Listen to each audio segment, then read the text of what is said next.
On va aborder le 10e et dernier thème de notre webinaire en revenant sur ce sujet qui a déjà été évoqué dans un certain nombre de questions de nos confrères ou de mes confrères, c'est-à-dire la question de notre déontologie. Et la réponse, elle est incontestablement positive.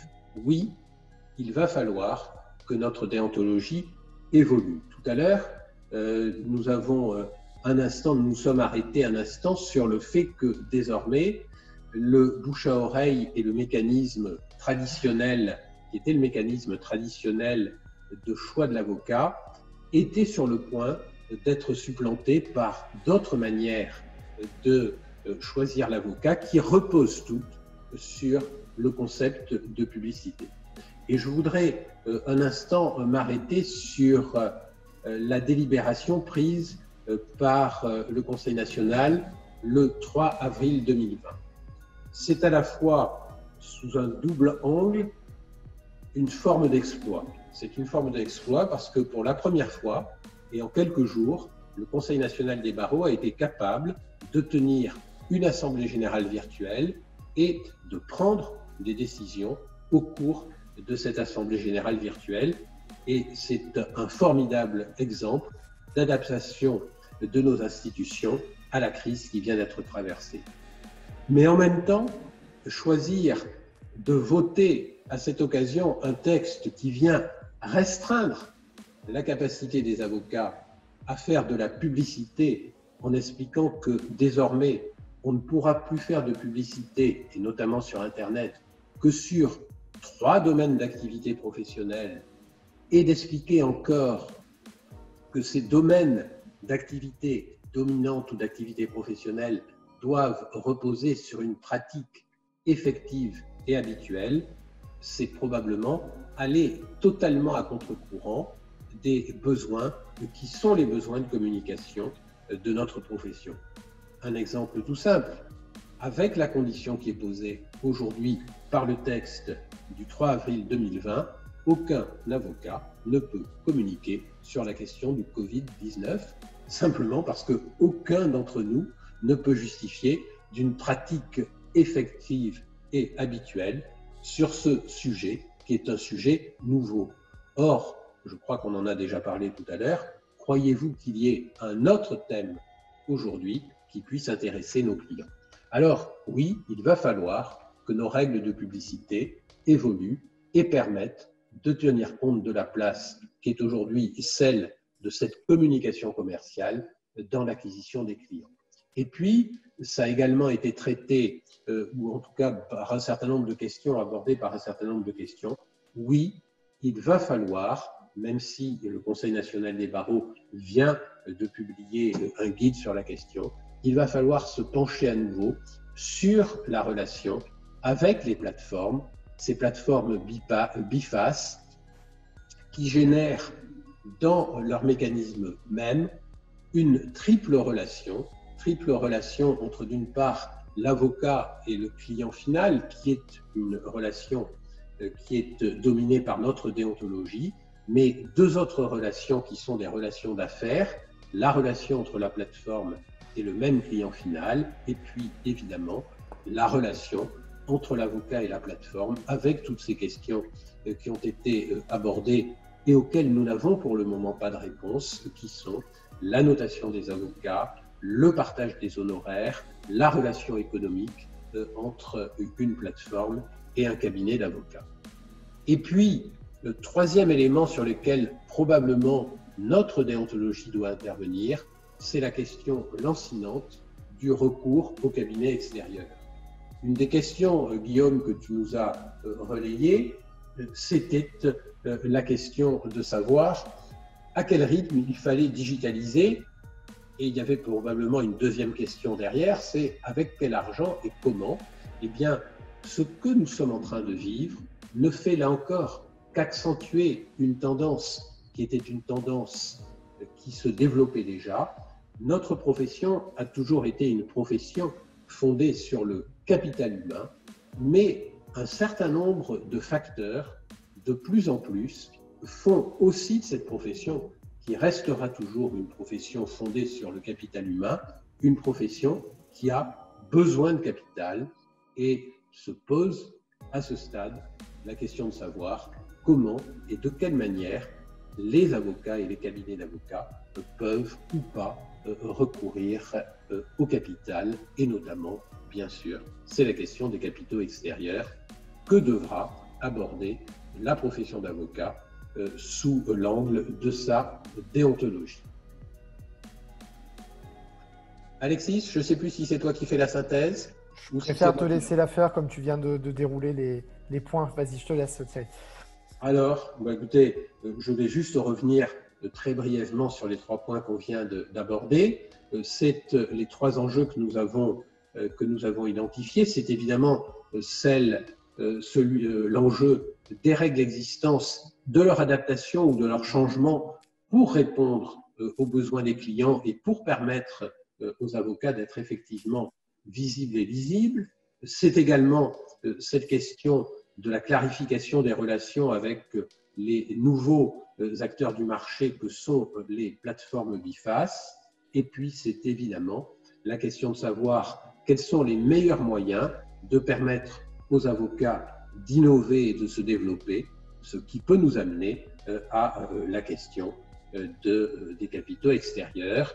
Et avant de conclure, je m'arrête une dernière fois pour demander à Guillaume s'il a quelques questions à nous soumettre. Je sais bien que nous n'avons pas répondu à toutes les questions de nos confrères. Il y en a eu des tas et des tas. Et c'est avec beaucoup de plaisir qu'on les a lus parce que ça prouve que vous êtes vous aussi passionné par les sujets que nous avons essayé de traiter. Mais Guillaume, tu as peut-être une sélection à nous proposer. Alors, en effet, on a encore quelques questions qui nous parviennent. Et effectivement, les questions sont nombreuses et c'est souvent des remarques que vous faites. On partagera entre nous toutes les différentes remarques que vous avez faites et on verra si on peut vous y répondre d'une façon ou d'une autre plus tard. Mais alors, une première question concernant la déontologie, c'est comment penser et se positionner par rapport à la notation des avocats? Alors, c'est évidemment un problème extrêmement complexe, mais je crois me souvenir au moins d'un des éléments d'un théorème que j'ai entendu pendant une formation à Stanford. Et ce théorème consistait à dire qu'avec Internet, tout ce qui pouvait être gratuit deviendrait gratuit, tout ce qui pourrait être fourni sur Internet finirait par être produit sur Internet, et que tout ce qui pouvait être noté finirait par être noté. Et donc, il est peu vraisemblable, et d'ailleurs dans l'état actuel de notre droit, ça ne l'est pas totalement non plus, il est peu vraisemblable que nous éviterons, entre guillemets, ou en tout cas que la question de la notation des avocats, à force de se poser, ne sera pas résolue sur la possibilité effectivement de réaliser une notation comme on peut noter à peu près tout sur Internet. Alors, pour poursuivre sur un deuxième point évoqué pendant cette partie, justement par rapport aux capitaux extérieurs, comment rendre sexy un cabinet pour attirer les investisseurs tout en respectant notre déontologie? La question des capitaux extérieurs, c'est d'abord évidemment la question de l'indépendance des avocats et c'est le premier et l'énorme écueil à aborder. Comment garantit-on l'indépendance qui est une des exigences non seulement de notre déontologie mais de l'existence même des avocats? Et puis ensuite, effectivement, il n'est pas évident que les capitaux extérieurs proviendront nécessairement de très grands investisseurs. Peut-être que nous ne sommes d'ailleurs pas du tout sexy pour ces très grands investisseurs, mais l'ouverture aux capitaux extérieurs, ça peut prendre d'autres formes comme la participation des salariés, des capitaux familiaux, etc. Il y a évidemment sur cet aspect des capitaux extérieurs toutes sortes de solutions et toutes sortes de problèmes qui mériteraient évidemment d'être traités, mais là encore, le temps manque pour faire le tour d'une question aussi vaste. Peut-être en dernière question.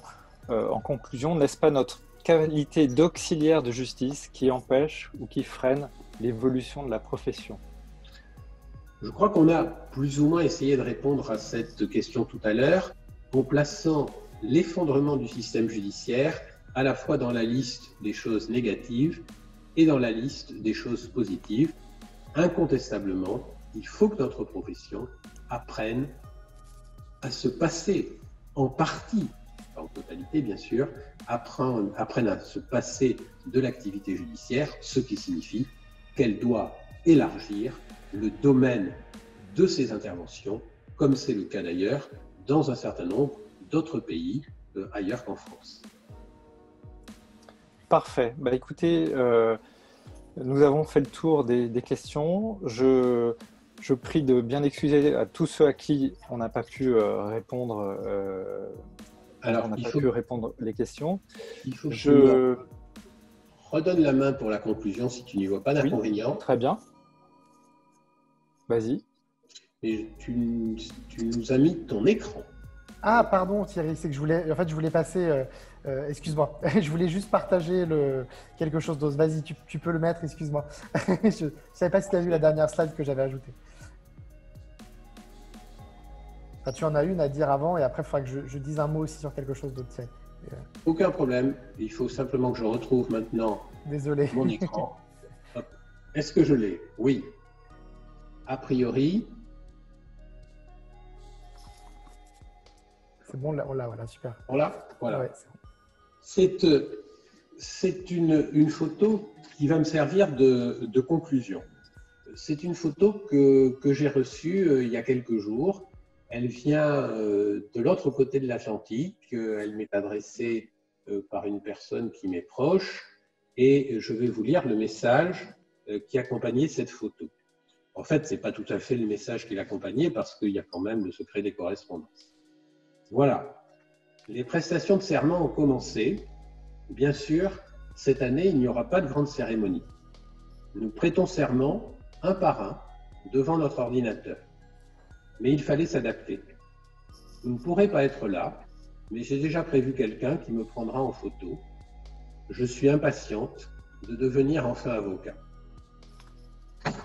Voilà, ce que je voulais vous dire avec cette photo, c'est que je suis persuadé que notre profession a un avenir et j'espère que le travail que nous avons fait tous les trois cet après-midi vous en aura également convaincu.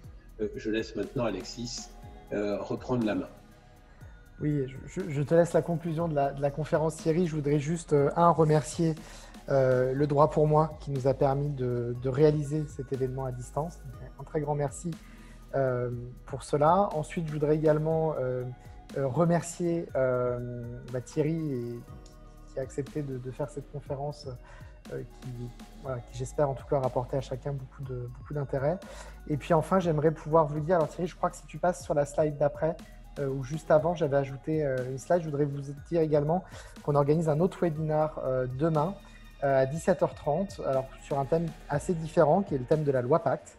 Mais l'idée en fait, et c'est tout l'objectif, toute la philosophie de SideQuest que je suis en train de lancer avec Thibaut Oudot et le droit pour moi, qui consiste en fait à partir également de réformes, d'éléments de droit qui sont en train de bouger et de vous montrer qu'à partir du droit, vous pouvez construire des offres de services et qu'il y a des opportunités derrière chaque réforme.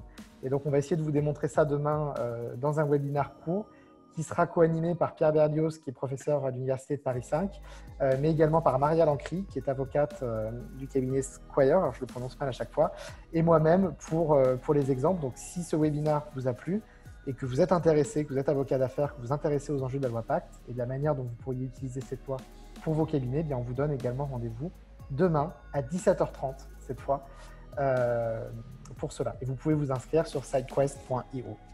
Merci beaucoup à tous. Merci. Parfait. Merci à vous tous.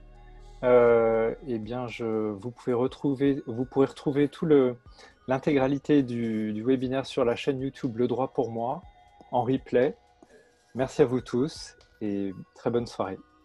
Merci Guillaume, merci Alexis. Merci à vous tous de nous avoir suivis jusqu'à maintenant. Au revoir et bonne soirée. Au revoir. Au revoir.